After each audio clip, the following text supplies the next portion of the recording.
the orthoPAC, hosted by Sam Dyer. Welcome to the orthoPAC, where we discuss up-to-date orthopedic topics for the busy clinician. I invite you to sit back and relax as I attempt to fill in the gaps between education, current events, and real-world practice. Welcome back, listeners. On today's podcast, I have Dr. Maiers, who is a surgeon who practices sports medicine in Indianapolis, Indiana. Dr. Maiers specializes in the arthroscopic treatment of hip and knee disorders, and he is the head team physician for the Indianapolis Colts. He's coming on today to discuss his recent presentation he gave at our annual meeting. The talk is called Hip Pain in Athletes, and it will be available soon for you to watch and earn CME. Dr. Maiers, welcome to our podcast. Thank you guys for having me on. Part 1, Workup of the Painful Hip in Athletes. Dr. Maiers, you said that diagnosing the etiology of hip pain in the athlete can be difficult. What are some of the things you look for in taking a patient's history that might be more specific to an athlete? You talked about the age of the athlete and the sport that they play and similar types of histories. Can you elaborate on that for us? Just like when you take a history for any other injured joint, you want to find out the location of their pain. Are they complaining of pain in their groin? Is it lateral hip pain? Is it buttock pain? Does the pain seem to stay in that area, or does it radiate? How long has it been going on? Is this something that started acutely, as an injury, or is this something that's more of an insidious onset? Those are usually the first questions that we'll ask.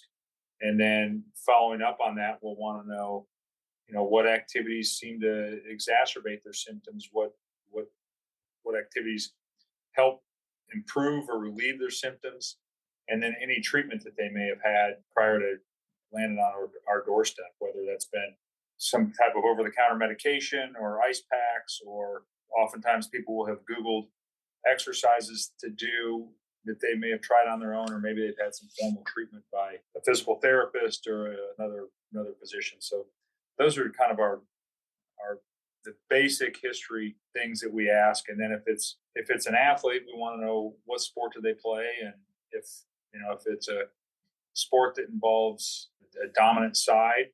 For example, if they're a golfer, are they a right-handed golfer, a left-handed golfer? Same with baseball and soccer. If they're a kicker, what leg do they kick with? So those are kind of our initial sort of survey questions, I guess you would say.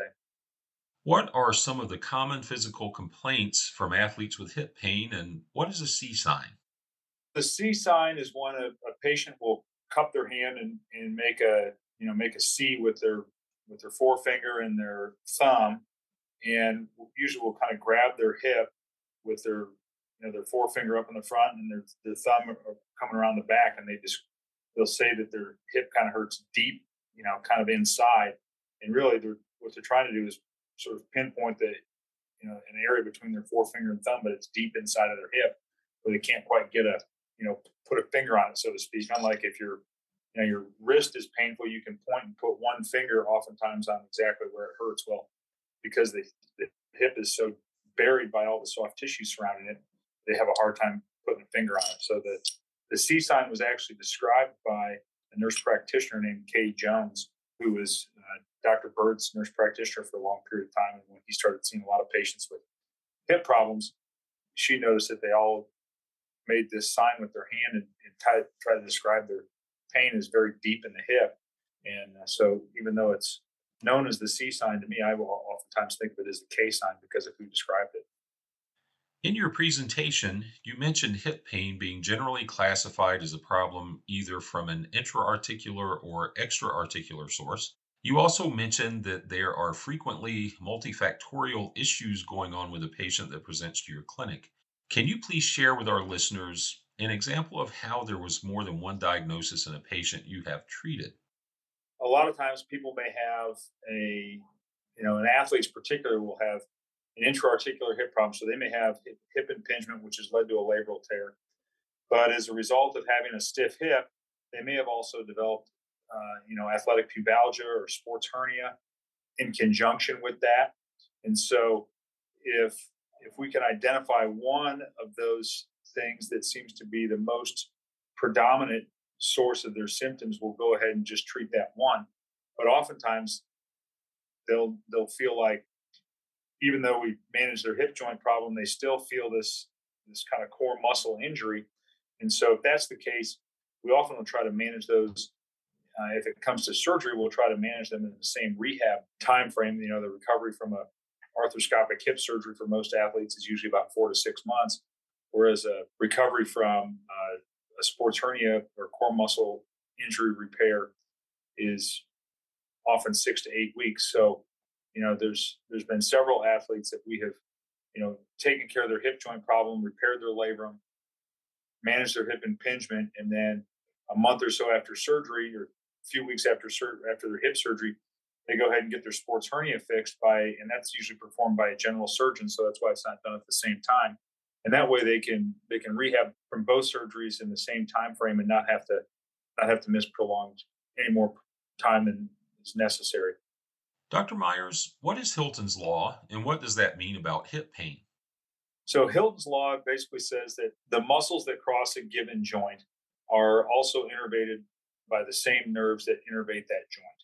And so for the hip joint, it's your hip flexor muscles, your gluteal muscles, the hamstring muscles. They cross over the hip joint, and so it's not uncommon for somebody who has an irritated hip joint to get some irritation in those muscles that cross over the joint and present almost with like a radicular type symptom. So with the hip, it's usually L2 and L3 dermatomes where people get some muscle irritation, some muscle spasm, fasciculation, that type of thing as a result of having a sore hip.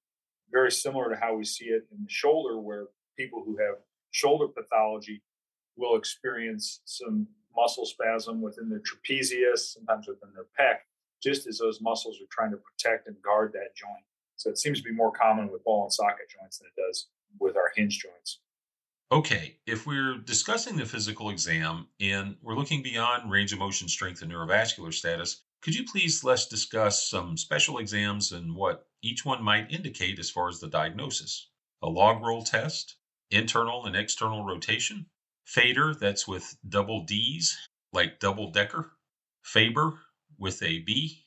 So the log rolling test is if you have a patient lying supine on the exam table and you just log roll their test back and forth. And so you just rolling them into internal rotation and rolling it into, out of internal rotation and into external rotation. And if that reproduces their symptoms in their hip, usually that is pretty indicative of a hip joint problem. So it's a very, very specific test for somebody with hip joint problems, although not very sensitive, because only about 10 or 20% of people with hip joint pathology will actually have a positive log roll test. If that does reproduce their symptoms, there's not a whole lot of other things other than a hip joint problem that can cause, or that is stressing. So it's pretty specific for a hip joint. Fader is stands for flexion, adduction, and internal rotation. So it's with the patient, again, lying supine on the exam table. They're flexed up to 90 degrees. And then with adduction, so bringing their leg towards the midline, and internal rotation, that's basically taking the anterior aspect of the femoral head and neck junction and jamming it up against the anterior labrum. And so if that causes pain, again, it's pretty indicative of somebody who has a hip joint problem. We always want to compare that to the contralateral side, because if you take a healthy individual who has a normal hip and you are aggressive enough with that type of test, it will produce some discomfort. So we want to compare it to the other side. And then Faber is flexion, abduction, and external rotation. And so again, flex the hip to roughly 90 degrees, abduct it as far as you can, and externally rotate. And that forces the hip almost into a position of some apprehension. And that, if they get pain in their hip or groin area, can be indicative of a hip problem. Classically, a Faber test is thought of to be a test for people with SI joint discomfort or SI joint dysfunction. And even though the maneuver is very similar, the location of the pain is different if you're assessing someone for a hip joint problem. If they experience pain posteriorly at their SI joint with the Faber maneuver, that is more indicative of sacroiliac dysfunction, whereas anterior pain is more indicative of hip joint pathology. Are there any others you frequently test? depending on what we're suspicious of, we'll examine their abductor strength. So we'll check their sideline abduction strength, and again compared to the contralateral side. We'll have him walk. We'll have patients walk. We'll test for a Trendelenburg, or look for a Trendelenburg sign, and we'll test their strength both with hip flexion and in a supine position and in a seated position. Okay, let's please talk about imaging studies. Do you get an x-ray on everyone? What kinds of things do you look for on an x-ray? Yeah, just about everybody is going to get an x-ray. And so interpreting hip joint x-rays, first of all, the hardest thing for a hip surgeon to do is you got to look at everything else. So you look at their lumbar spine, look at their SI joint, look at everything aside from the hip first to make sure you don't see any tumors or fracture or anything abnormal. But then when you start to hone in on the hip joint, we want to assess it for hip dysplasia. So make sure that the hip socket is deep enough. We'll want to look at the socket as well to see is there some impingement. So there can be acetabular sided impingement where the socket overcovers the ball, and so we'll look for that. And then we move on to the femoral side assessment, and we'll look for appearance of sphericity of the femoral head. Does it look like the relationship between the femoral head and the femoral neck is concave and not convex? And is there any obvious impingement? And to do that, we'll typically get 2 or 3 lateral views of the affected hip just to assess the femoral head neck junction at various angles. What about further imaging? MRI? Do you do your scans with or without contrast? And do you get an arthrogram if you're worried about some labral pathology? I do MRI scans without contrast, and I don't do MR arthrograms very often, maybe once a year if we're suspicious of labral pathology, but we just don't see it in any other way. The reason, with contrast, if you're getting like an IV contrast MRI scan, that's usually looking for something like infection or a tumor. That's not typically what we're seeing. If we get there's something that's suspicious on a plain MRI scan, the radiologist may call us and ask us to get contrast.